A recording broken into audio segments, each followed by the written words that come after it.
I titled today's mind map, The Automatic Flow.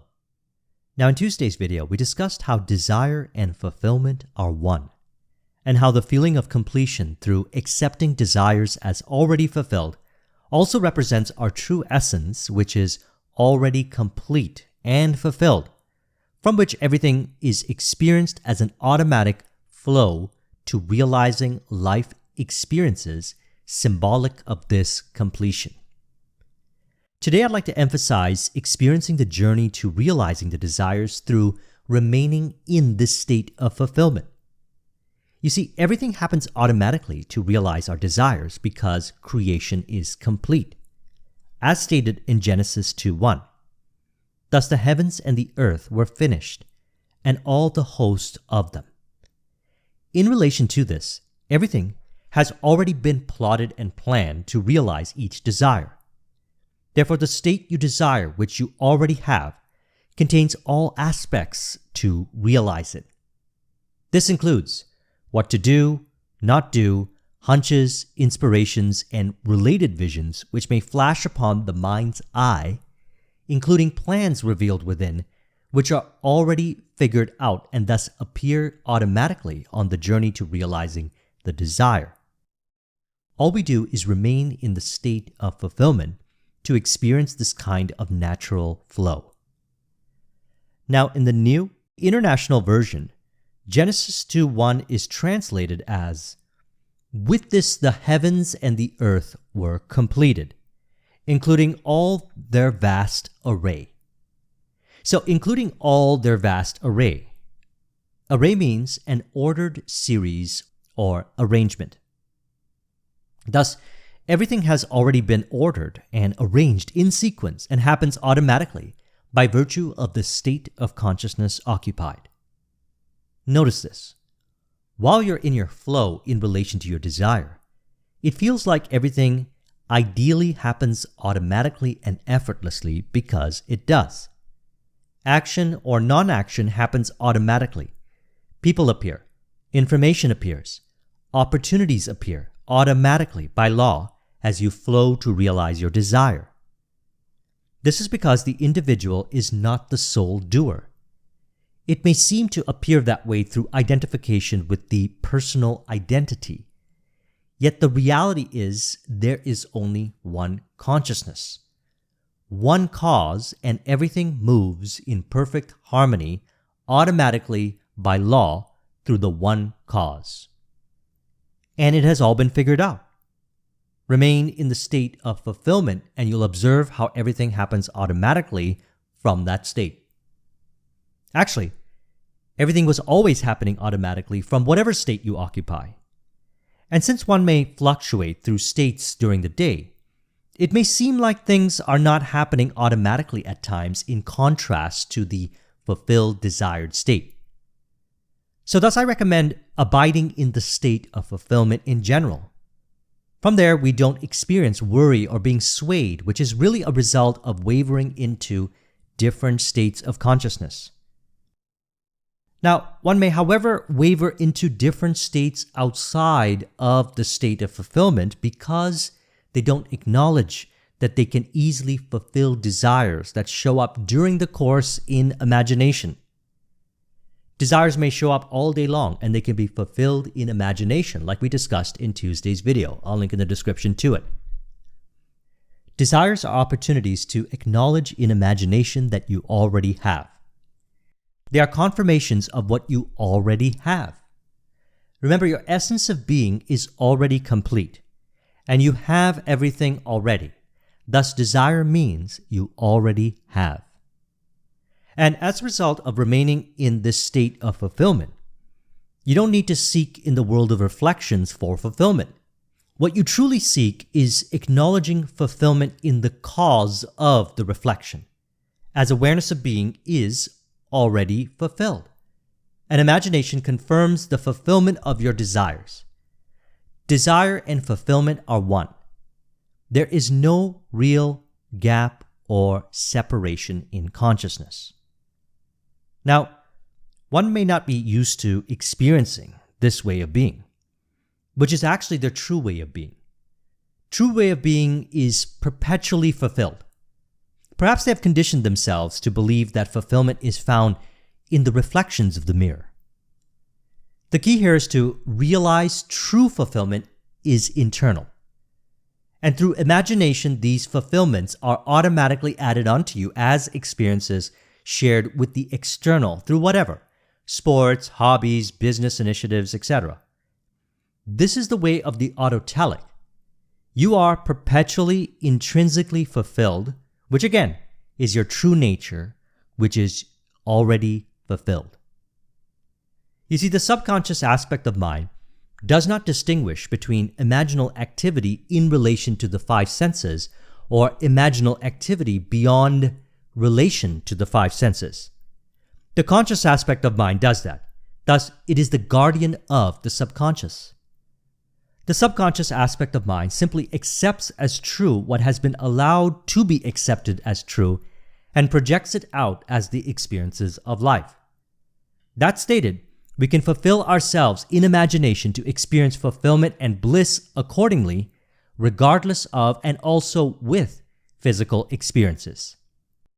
For example, the bliss molecule, also known as anandamide, is released while we're in flow. Anandamide derives from the Sanskrit word ananda, which means bliss. As anandamide is released, we experience the feeling of bliss. And while it is true that we experience anandamide release during certain movement-based activities that we would consider flow-based, it is not dependent on those activities. Anandamide is also released, for example, during the stillness of a meditation, abiding as the self, beyond the personal identity. And as the self is truly blissful and fulfilled already, so it is experienced in the body through anandamide release. So thus, acknowledge that bliss is unconditional. It is your true way of being, simply being itself. And as you remain this way on the journey to realizing your desires, whatever they may be, personal life, business life, however you may choose to categorize life, as beyond these experiences, life remains truly blissful. And thus, with these experiences, you remain blissful. This is what I mean when I say in my flow-based life series, make flow a priority. Because your true way of being is a priority. I'll link in the description to the series. Now, in relation to Tuesday's video, it is natural for you to accept your desires in imagination as already fulfilled, to remain in your naturally blissful fulfillment state, and it is experienced everywhere you go, unconditionally to the external as you remain unconditional to your internal by accepting self. By accepting desires as fulfilled, you accept self unconditionally. You see, this is about accepting self. The self is naturally blissful. Thus, you are bliss itself. And thus, you experience bliss in relationship with experiences wherever you appear to be. And as mentioned earlier, while you are in this flow in relation to your desire, it feels like everything happens automatically and effortlessly because it does. Action or non-action happens automatically. People appear, information appears, opportunities appear automatically by law. You flow to realize your desire. Now, one of the words I really like is autotelic.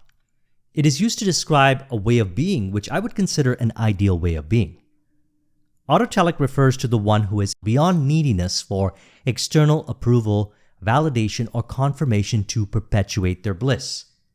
The autotelic acknowledges that they are already fulfilled, and if a desire shows up, they automatically fulfill it within. Their bliss, thus, is unconditional to the external.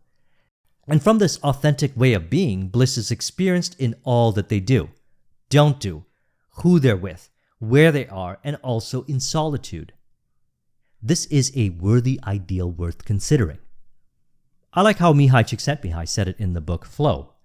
He said, "They are more autonomous and independent because they cannot be easily manipulated with threats or rewards from the outside. At the same time, they are more involved with everything around them because they are fully immersed in the current of life.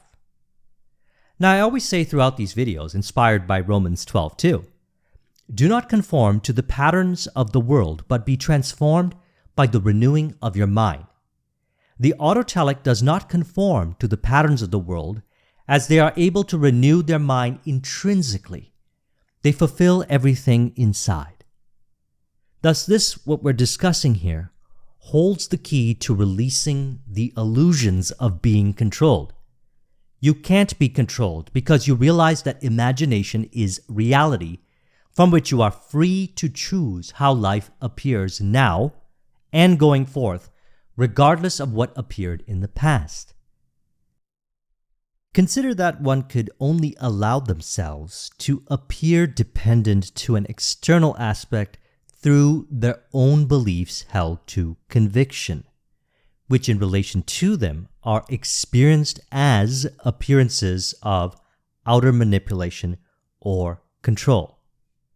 There is no power outside of you unless you want it to appear that way by surrendering your free will to a belief within that results in it appearing that way. For example, one is performing an initiative and they come across some information, and the information seems to distract them. The truth is, the information is not distracting them. It is the reactivation of a subconscious belief that appears as being distracted. If they were no longer identified with that belief, they would no longer appear to be distracted. And their true nature is beyond beliefs of distraction. Their true nature remains fixed and eternal, and thus truly cannot be distracted. What is secondary to their true nature is how they relate to the five senses via their beliefs in mind. So I recommend relating to the world identically in replication of your true way of being, which is distractionless.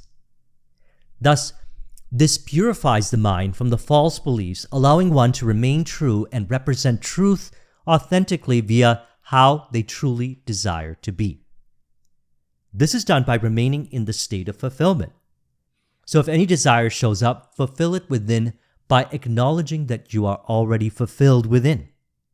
You are by nature complete within, have everything, and remain in this blissful state of fulfillment on the journey to realizing your desires, whatever they may be, business life, personal life, or however you choose to categorize life. I recommend being this way in all areas of your life unconditionally, as it is also affirming of your true nature, and thus it is experienced as distraction-free.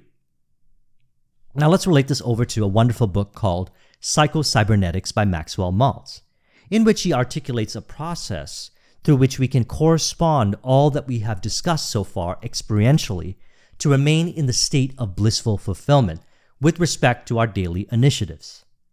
Number 1, the power is automatically oriented towards a goal. This goal is conceived of as already in existence now, either in actual or potential form. Now, the simplest way to do this is to accept that your desire is already fulfilled, whatever your goal may be, like that's the way it is, and go about all that you do from that state of blissful flow and fulfillment. This is also in respect to your true nature of already being blissful now and fulfilled. Another reason why I say desire and fulfillment are one. Number 2, we do not allow ourselves to be discouraged if the means whereby may not be apparent. It is the function of the power to supply the means whereby, where you supply the goal. So as mentioned, creation is complete. And by remaining in the feeling of fulfilled desire, we experience flow on the journey to realizing the desire. If at any point you are about to identify with beliefs of discouragement, remain in the state of fulfillment and the mind purification continues, and those discouraging beliefs are released. Number 3, we do not worry about what could only seem as mistakes or temporary failures. Course correction happens automatically. Now, you truly exist beyond worrying about these things. Thus, past beliefs in relation to worry are looking to be released, and we allow them to be released by remaining in the fulfillment state from which everything happens automatically and ideally to realize the desire as those beliefs are being released. Then the next part here, number 4, is verification that you are actually living this way, which is your authentic way of being. We trust the power to do its work without attempting to force it by too much conscious effort. We let it work rather than make it work. So notice this part here. We let it work rather than trying to make it work. Forcefully trying to make it work is an indication that we are not dwelling in and operating from our ideal state of consciousness. You can still achieve the outcome by wavering through states, so no shame and condemnation there. Yet if you would like everything to flow ideally automatically, remain in your flow from which everything happens automatically and ideally to realize your desire without unnecessary suffering. For further elaboration on flow, I recommend my Flow-Based Life series again. It shares personal experiences, examples, and step-by-steps I've taken to release beliefs from mind that were related to things happening stressfully, thus resulting in wavering into different states of consciousness that are not related to my ideal state. I'll link in the description to it, which has been updated with all new 2023 based videos. So I trust you found this video to be helpful. Let's go ahead and conclude this with an auto-suggestion to further encourage. You can say, I already am bliss, and I relate to the experiences each day from the state of bliss, transmuting the appearances to be reflections of my bliss. Through this natural and authentic way of being, all people, environments, and experiences automatically appear as a direct reflection of who I already am. If you would like a copy of this mind map, the link is in the description. Thank you very much for watching. I'll talk with you soon. Take care.